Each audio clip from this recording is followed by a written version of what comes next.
Во денешната тема на денот разговарам со председателот на управата на Хайделберг институтот, господинот Улрих Цајтел. Mr. Sitel, welcome. First of all, after the pandemic, Germany for the first time is in technical recession. How will this affect the European Union and of course Macedonia, given that Germany is the biggest economic partner of our country? Yes, perhaps let me first of all say I think it's important that the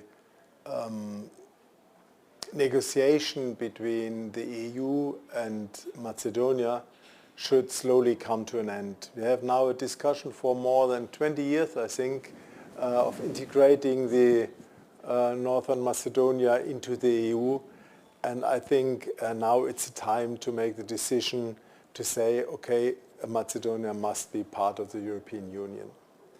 And for that reason, I think it's also important that companies from Germany will invest into Macedonia, and I think this is a good chance for our economy, which is very export-oriented, also to run business here in Macedonia.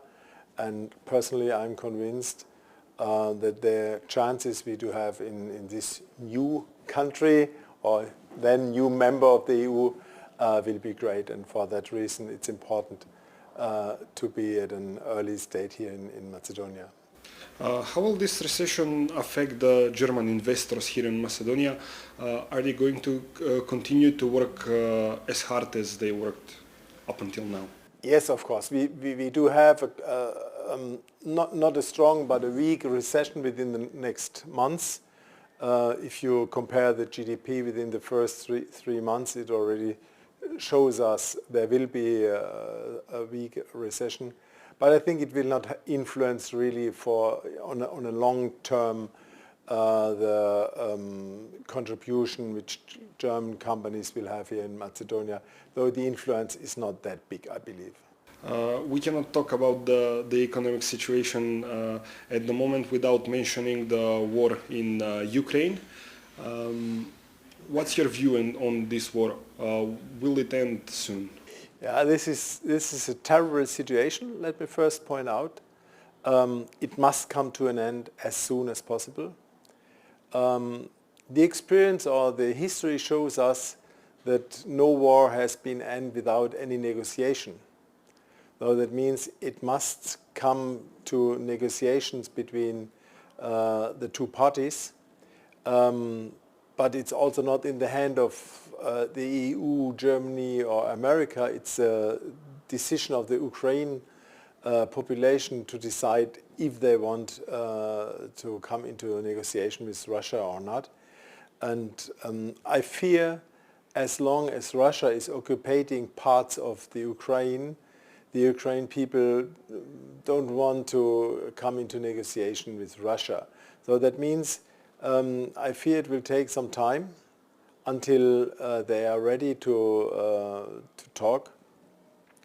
Within that time, of course, the EU, Germany, America, they will support Ukraine. The Ukrainian population is fighting not only for their own country, but they are fighting as well for the Western parts and for the Western ideals. And for that reason, as I said, we had to support the Ukraine. And nevertheless, I hope that it will come soon to an end and to negotiation between these both countries, because this is the only solution which I can imagine. As you said, everything is in the hands of Russian government and Russian president, but can Germany influence this war given the relations you have with Russia from the past?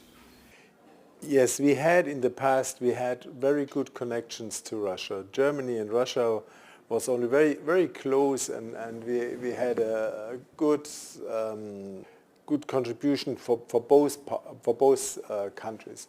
But now I think after the occupation of the parts of the Ukraine, not only the Crimea, but the main parts in the eastern territories of Ukraine. I think there is not a special relationship between Germany and Russia. Our Chancellor Olaf Scholz, he was sometimes in Moscow and tried to finish the war, but I think it's only in the hand of Putin. He's the one who decides if he wants to finish the war or not. And the influence of Germany, the influence of the EU, even the influence of the US is very weak, I think. Can changes in the European countries, political changes, affect the war in Ukraine? In 2025 there will be elections in Germany. If there's a change in the government, can a new government influence Putin to stop the war in Ukraine? Of course, in general, if there would in one country, not in Germany, in one country, a huge change of the political estimation, what happens, this could influence. But I don't see any country in the Western parts which are ready to change their general line how to handle the war between Ukraine and Russia. And specifically in Germany, we had the elections in 26. There's no difference between the conservative and the coalition we do have in the moment in respect and in regard how to handle the friendship to the Ukraine. This remains the same, and for that reason I think there is no change in politics after the elections. We talked about the elections. What are the plans of the Christian Democratic Union for the next elections? Well, let me first point out, in politics 2 or 3 years is a very, very long period. It's not foreseeable what will happen in 3 years.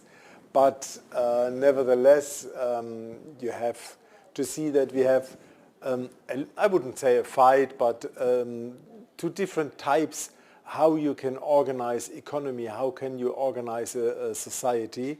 And we have on the one side the meaning in the mostly social democratic and in the Green Party that state is more responsible for the wealth and for the health and for the feeling of the people. And on the other hand, you have the conservative way which takes more attention to the responsibility of your own. So you are responsible for your life, you are responsible for your enterprise. And this is not state, this is your task. And these two ways of organizing will be one of the main points we have to discuss in respect to the elections in front of us.